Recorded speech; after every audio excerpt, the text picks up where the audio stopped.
Et toujours dans la rubrique décès, le secrétaire général de l'Organisation de libération de la Palestine, Saeb Erekat, est décédé ce mardi, victime du coronavirus. Âgé de 65 ans, il a succombé à des complications respiratoires.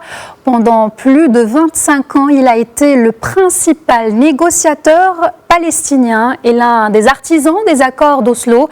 Ex-journaliste au quotidien indépendant Al-Quds de Jérusalem-Est, Saeb Erekat était expert en relations internationales, principalement la compréhension des conflits. Auteur d'une dizaine de livres sur la diplomatie et la résolution de conflits, il a contribué à un ouvrage sorti en mai dernier sur les effets de la pandémie de nouveau coronavirus sur la société palestinienne.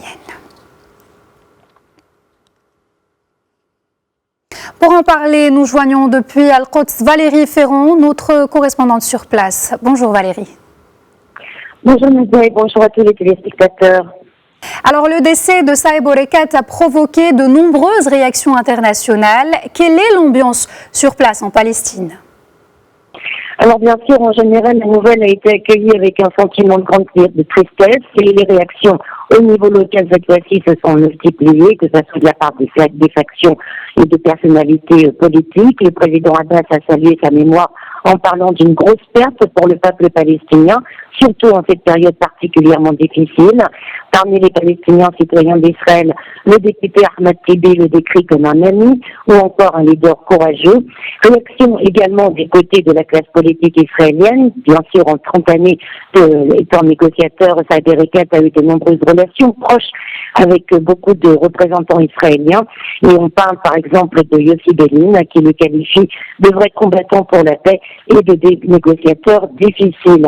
Donc la nouvelle a aussi provoqué d'une certaine manière presque une surprise, on dira, puisque Saeb Erekat n'était pas âgé, il avait simplement 65 ans, sauf qu'il avait déjà eu des ennuis de santé, il avait été traité en 2012 pour une crise cardiaque et il avait surtout eu une greffe pulmonaire en 2017. Donc ce sont des facteurs à risque qui peuvent avoir compliqué son état de santé lorsqu'il a contracté le virus corona il y a un mois.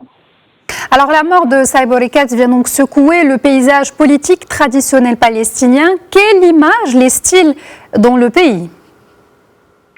Alors, on laissera bien sûr le soin aux historiens par la suite, Nadia, de faire le bilan global, mais on retiendra un peu comme ça sur le coup le diplomate jovial mais au caractère fort, le négociateur qui a dominé les pourparlers avec les Israéliens, surtout depuis 1995, l'année où il devient négociateur en chef, qui conduira les multiples discussions depuis Tabar en 2001 jusqu'à celle à avoir eu lieu sous les mandats du président Barack Obama, avant l'arrêt, comme on le sait, de toute négociation et le début du désengagement palestinien des accords de paix d'Oslo depuis le mandat de Donald Trump. Sur le plan intérieur, on retiendra son rôle politique en tant que député, mais aussi ministre des collectivités locales.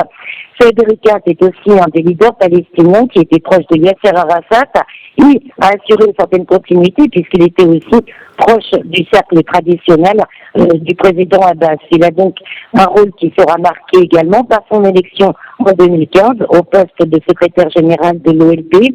L'homme était plutôt jovial, savait manier l'impertinence diplomatique et les déclarations politiques enflammées.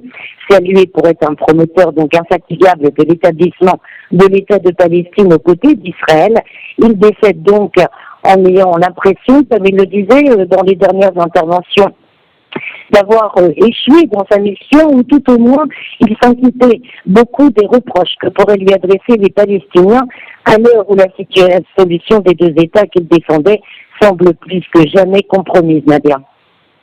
Que représente-t-il pour les jeunes générations ?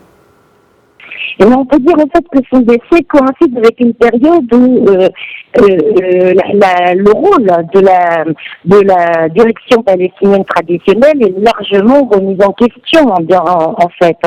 Donc au-delà des adieux et du respect dû au personnage, Son décès marque symboliquement la fin d'une page sur la scène politique palestinienne qui va de pair avec le besoin d'ouvrir sur le plan politique une nouvelle page dans la stratégie nationale pour parvenir à l'indépendance.